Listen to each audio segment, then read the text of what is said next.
Hey guys, it's Jenny. I'm back with another project share. So, during Hello Kitty month, I shared a bunch of these Hello Kitty gift bags, the shaker gift bags that I made that were all the Hello Kitty themed one. And this is the other video that I wanted to do to showcase all of the other gift bags that I did. So, I think this is about 30, and I think the Hello Kitty ones is like a little over 10.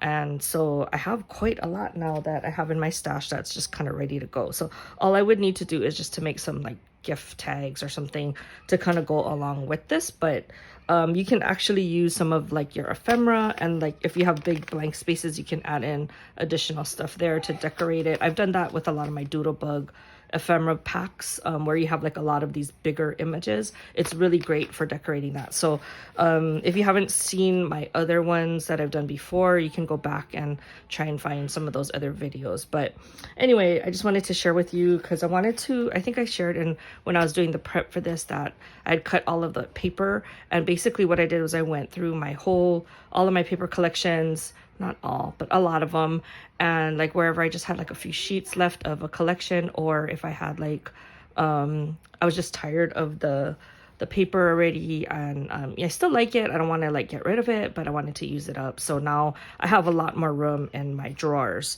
So anyway, I just wanted to kind of share with you. And you know, the shabby chic ones come out really nice, like the Prima ones.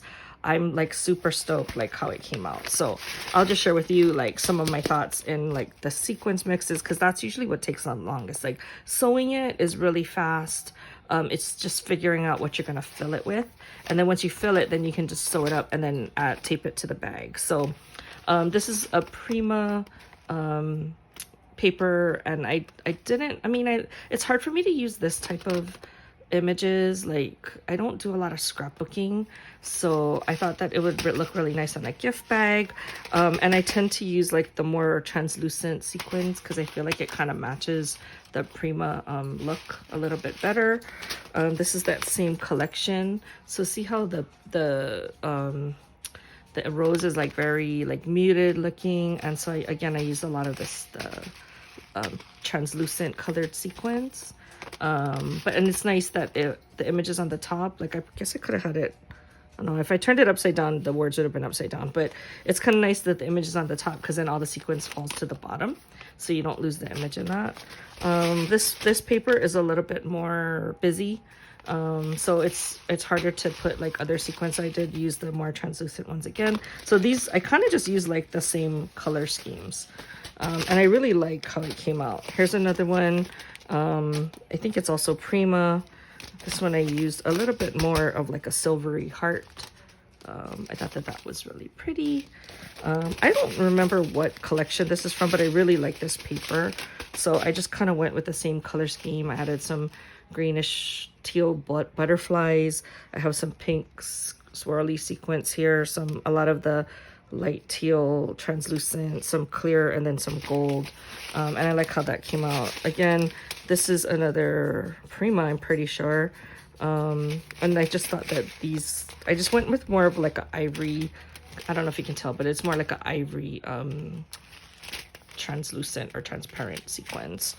This one I went with more, I found out that I thought this was more like a champagne gold, but I think they're like more of a rose gold, glittery metallic look. So I thought it matched with the peach like perfectly, so I decided to use that with this one. Same with this one, it's pretty much the same collection, just a little bit variation on the paper. But again, I wanted to use up the paper because I really like it, but I didn't want to, I'm kind of tired of using it. This is another Prima collection which I really loved, but I only had a few sheets left. So this one I used a lot of my blush. It's hard to tell, but the sequins in here is like a translucent blush color, and so it kind of went perfectly with the paper. This was another beautiful collection where they had a lot of the red roses in here, and a lot of ivory, so I added in gold along with some whites and ivory kind of sequins. This was a variation of it. See, so this one is a lot darker, so I did add more red into this one along with gold. This one I really like how the mix came out.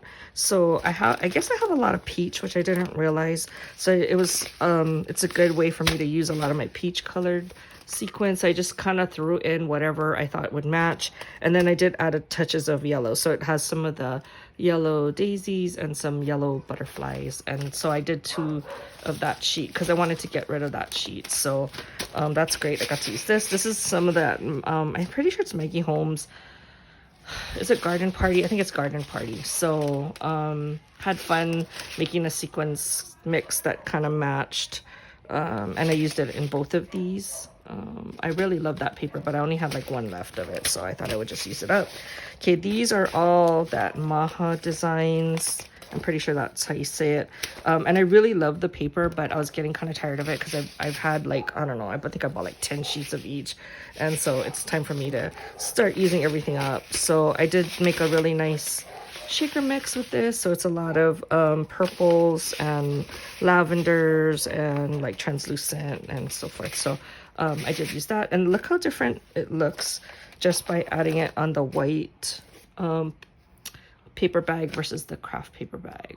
So I kind of wish I'd put this one on craft, but too late. I already glued it to the white. So this one I have a lot of butterflies because obviously it's a butterfly background. So even these are really small butterflies along with the larger ones. This one was a little bit more plain with a lot of flowers. I love this print though. So I did use a lot of the flower sequins along with the purples. And then the last one, it's that kind of that same kind of collection, but it has more pinks and blues. I love this paper too.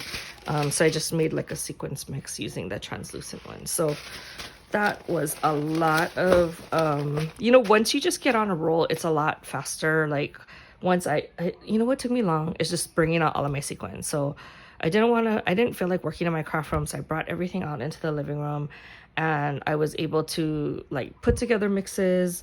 And then I busted out my sewing machine and I just sat there and, you know, it's only like 1 line. So it's like really fast to finish sewing it up. And then I just sat there in the living room again. And then I just put the tape on the back of this sheet and then I mounted it on. So look how many gift bags I have now. I'm so excited. I just, you know, I've been wanting to use up the gift bags and I've been wanting to use up all that paper. So these will likely, these are good for like everyday kind of use. And so at least I have stuff now that are semi ready to go. Okay, so thank you for checking out my video. Hopefully I want to see you guys try and do this because it's super easy if you have a sewing machine.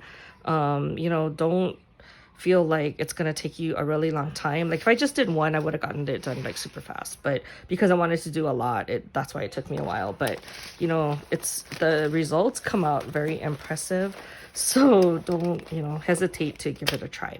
Okay, I think that's all for this video. I'll talk to you guys in the next one. Bye.